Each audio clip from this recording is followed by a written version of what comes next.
ప్రధానమంత్రి నరేంద్ర మోడీ నాయకత్వంలో భారత్ ప్రపంచంలోనే వేగంగా అభివృద్ధి చెందుతున్న దేశంగా ఎదిగిందని కేంద్ర బొగ్గు గనుల శాఖ మంత్రి ప్రహ్లాద్ జోషి అన్నారు. అమరావతి నిర్మాణానికి కేంద్ర ప్రభుత్వం భారీగా నిధులు కేటాయించిందని, ఆంధ్రప్రదేశ్ అభివృద్ధికి సంపూర్ణ సహకారం అందిస్తుందని తెలిపారు.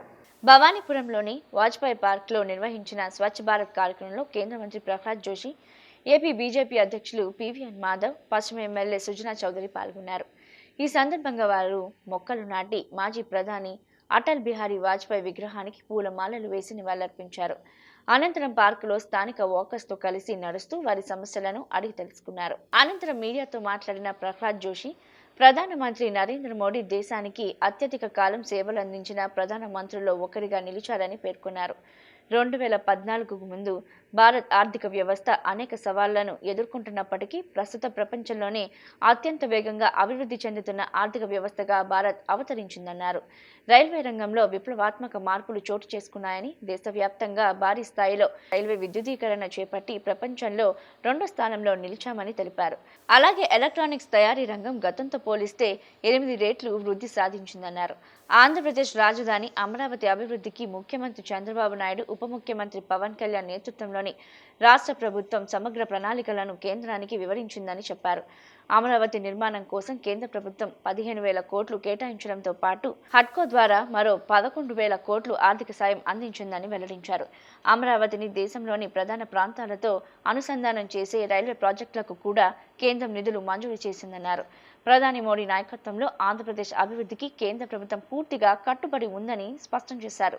ముఖ్యమంత్రి చంద్రబాబు నాయుడు, ఉప ముఖ్యమంత్రి పవన్ కళ్యాణ్, కేంద్ర మంత్రి పెమ్మసాని చంద్రశేఖర్ తదితరుల సమన్వయంతో రాష్ట్ర అభివృద్ధికి కృషి చేస్తున్నారని ప్రహ్లాద్ జోషి కొనియాడారు.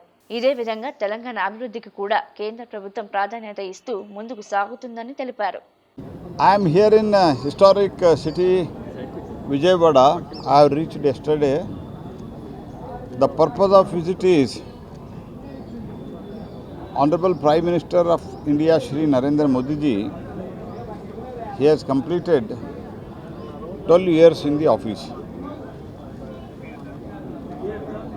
This is the highest continuously served Prime Minister of this country. Before to this, Pandit Nehru was the Prime Minister who served 4,399 days, whereas as on date, Honorable Prime Minister Shri Narendra Modi has served more than 4,406 days. Means day by day, the popularity of Prime Minister among the world leaders. You can see many world leaders, many bigger economies, where their leaders, their popularity is going down. उनका जो जनप्रियता है वो नीचे जा रहा है. लेकिन भारत के प्रधानमंत्री श्री नरेंद्र मोदी जी का 140 करोड़ आबादी है हमारा, इतना बड़ा आबादी के बीच में माननीय मोदी जी का पॉपुलैरिटी बरकरार है. सिर्फ बरकरार नहीं है, ग्राफ ऊपर जा रहा है. इसके कारण क्या है? एक तो रिकॉर्ड है, इतने दिन तक प्रधानमंत्री रहे हैं, और इसके साथ ही साथ जो काम हुआ है वो काम अगर गिनना है तो बहुत समय लगेगा, लेकिन 2-3 विषय मैं उल्लेख करने का कोशिश करता हूँ. आप जानते हो, बिफोर 2014 भारत को 10 साल तक ऑलमोस्ट एक बहुत ही वीक अर्थव्यवस्था, अशक्त व्यवस्था, 5 दुनिया में बहुत अशक्त व्यवस्था था, दुर्बल इकोनॉमी था.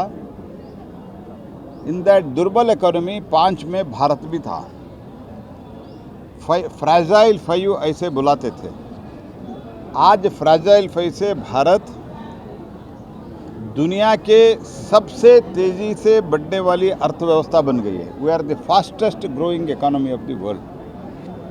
तो इंफ्रास्ट्रक्चर में, रेल इंफ्रास्ट्रक्चर में 100% हमने रेल इंफ्रास्ट्रक्चर, रेल नेटवर्क भी बढ़ाया, उसके साथ ही साथ पूरा 100% इलेक्ट्रिक. आज दुनिया में भारत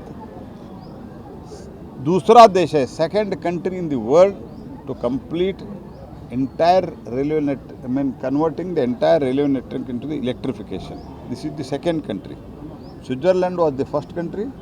भारत इज दी, वो बहुत स्मॉल है, और Bharat is the second country. उसके कारण ही 1 लाख करोड़ रुपए का जो तेल डीजल इंजन के लिए इंपोर्ट करते थे वो अब आज ख़त्म हो गया।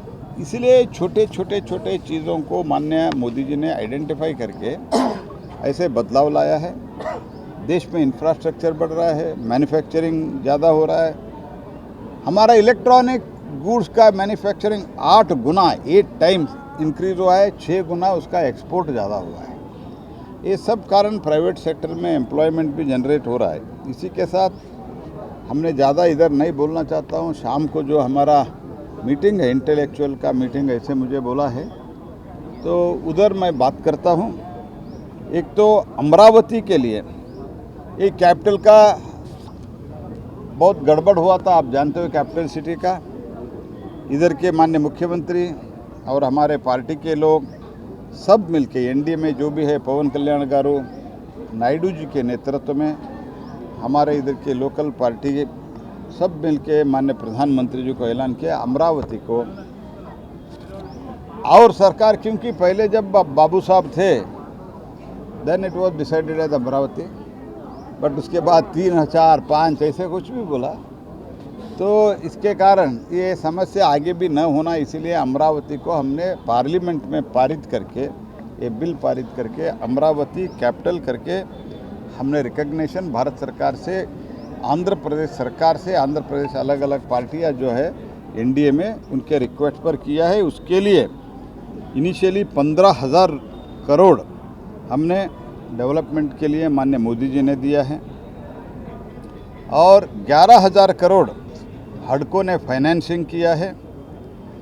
तो ऐसे एक चीज़ कहना है तो बहुत ज़्यादा होगा।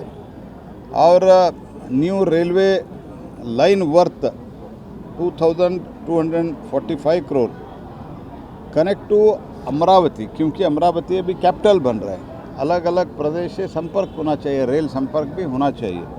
इसके लिए लगभग 2,245 करोड़ अमरावती को कनेक्ट करने के लिए हमने दिया है। Polavaram national integration, other railway infrastructure, connectivity, safety, ये सब में एक बहुत बड़ा बदलाव इधर डबल इंजन सरकार होने के कारण आया है। और जो नायडू साहब के समय में हैदराबाद का डेवलपमेंट हुआ था, उसी तरह माननीय मोदी जी के मार्गदर्शन में चंद्रबाबू जी और इधर के एनडीए सरकार पूरा इस आंध्र प्रदेश को उसी मॉडल में डेवलप करने का काम शुरू हुआ है।